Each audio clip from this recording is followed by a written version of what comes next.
कि वो देवों को भी पूजनीय होगा।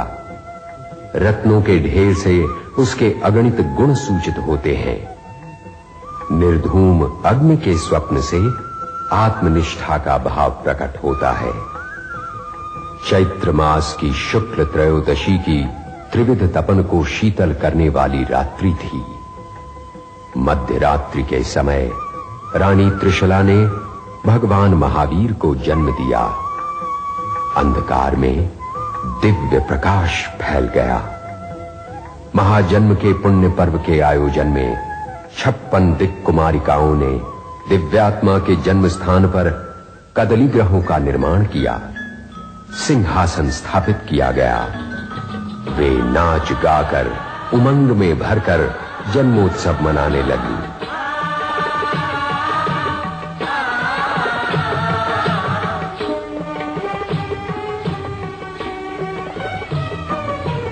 प्रभु के अवतीर्ण होने से यह धरती मंगलमय बन गई। दूर स्वर्ग और पाताल लोक के तमाम इंद्रों के सिंहासन डोल उठे। सौधर्म देवलोक के शक्रेंद्र ने सुघोषा घंटनाद कर देवों को जन्माभिषेक के लिए मेरु पर्वत पर पधारने का आमंत्रण दिया।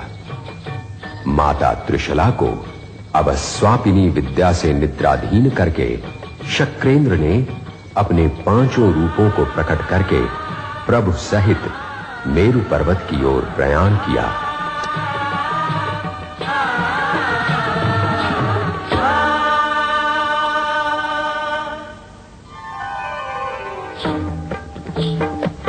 ऐसे दिव्यात्मा के जन्म का उल्लास पृथ्वी तो क्या स्वर्ग लोक में भी सर्वत्र छा गया।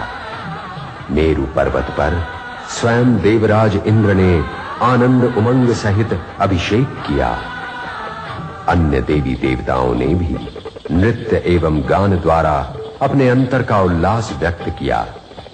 इसके पश्चात देवराज इंद्र भगवान को वापस रानी त्रिशला की गोद में रख आए।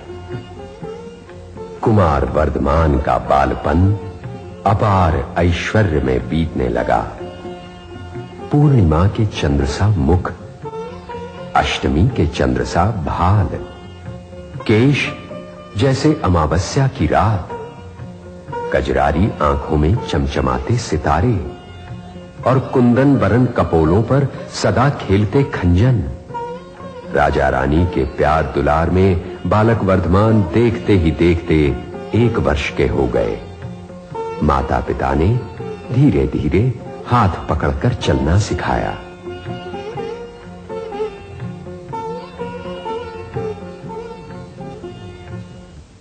वर्धमान जब 7 वर्ष के थे तब एक दिन अपने मित्रों के संग खेल रहे थे।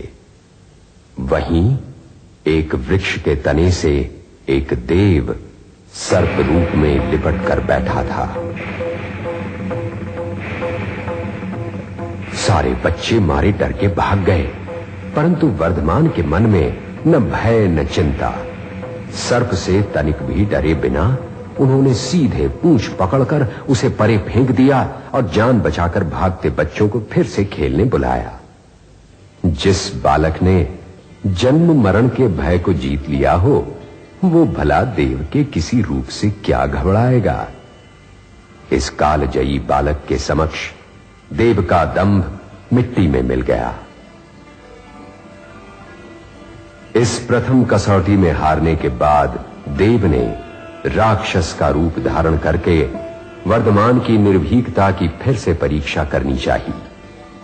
पहले तो बालक के रूप में देव वर्धमान से खेलने लगा और फिर खेल खेल में जैसे ही वर्धमान उसकी पीठ पर बैठे तो वो अपने विकराल पैशाची रूप में प्रकट हुआ। खूंखार आंखें करके दहाड़ने लगा, परंतु महावीर तो मानो शान से गजराज पे बैठे हों उतने निश्चिंत रहे। देव के कंधे पर बैठे अपनी नन्ही मुट्ठियों से प्रहार करने लगे तो देव पर जैसे वज्राघात होने लगा। तुरंत पिशाच रूप समेटकर वो गिड़गिड़ाता हुआ भाग गया। देवाधिदेव इंद्र ने भरी सभा में वर्धमान को भगवान महावीर घोषित किया।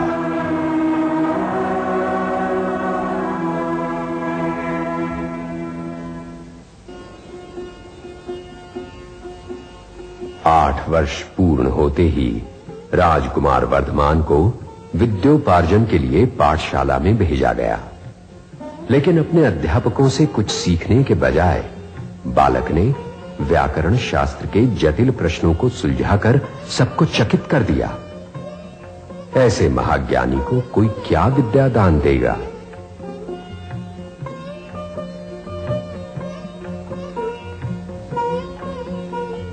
क्षत्रिय कुंड ग्राम गीत संगीत से गूंज उठा, मंगलगान होने लगा। आंगन सारा रंगोली से सुशोभित हुआ। द्वार चौखट पे वंदनवार लग गए। बड़ी धूम से कुमार वर्धमान का यशोदा के साथ विवाह संपन्न हुआ। समय बीतते प्रियदर्शना नामक कन्या की प्राप्ति हुई और यूं राजमहल में परिवार एवं प्रियजनों के सहवास में कुमार वर्धमान का जीवन आनंद प्रमोद में बीतने लगा। इस सौहार्द भरे परिवार में राजा सिद्धार्थ, रानी त्रिशला, ज्येष्ठ भ्राता नंदिवर्धन एवं उनकी पत्नी ज्येष्ठा और अलौकिक आभा मंडल से मंडित वर्धमान महाराज एवं उनके समीप पत्नी यशोदा अपने स्वजनों को एक मंगलमयी संध्या के समय भगवान अपना प्रथम धार्मिक उपदेश सुनाते हैं।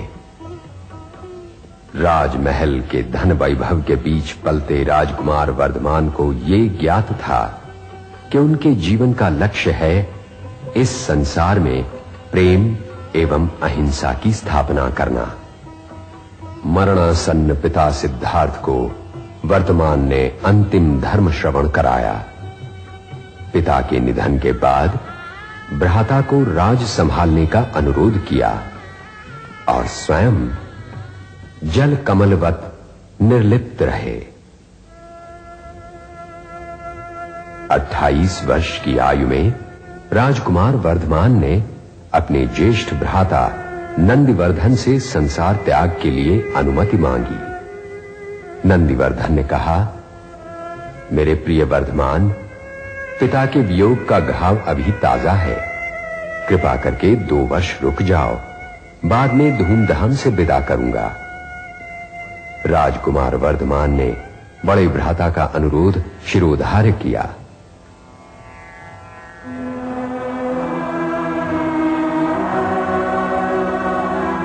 उनतीस वर्षीय वर्धमान के समक्ष ऊर्ध्वाकाश में बसते एकावतारी 9 लोकांतिक देव उपस्थित हुए। करबद्ध होकर प्रार्थना करने लगे, एक ऐसे धर्म तीर्थ की स्थापना करें जो विश्व को परम शांति, चरम सुख एवं अपूर्व कल्याण प्रदान करे। संन्यास ग्रहण करने से पूर्व वर्धमान 1 वर्ष तक प्रतिदिन प्रातः काल 3 घंटे तक 1,08,00,000 स्वर्ण मुद्रा दान करते रहे। दीक्षा के दिन तक यूं निरंतर बरसी दान करके उन्होंने विश्व के समक्ष दान का महात्म्य प्रतिपादित किया।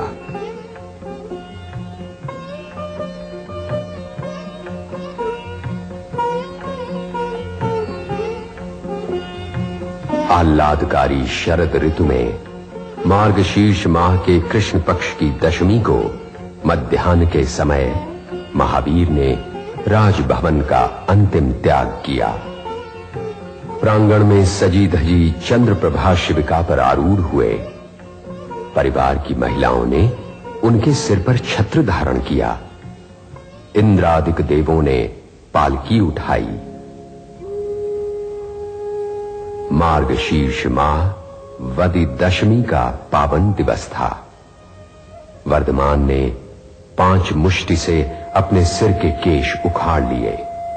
1 मुष्टि से दाढ़ी एवं मूछें उखाड़ ली।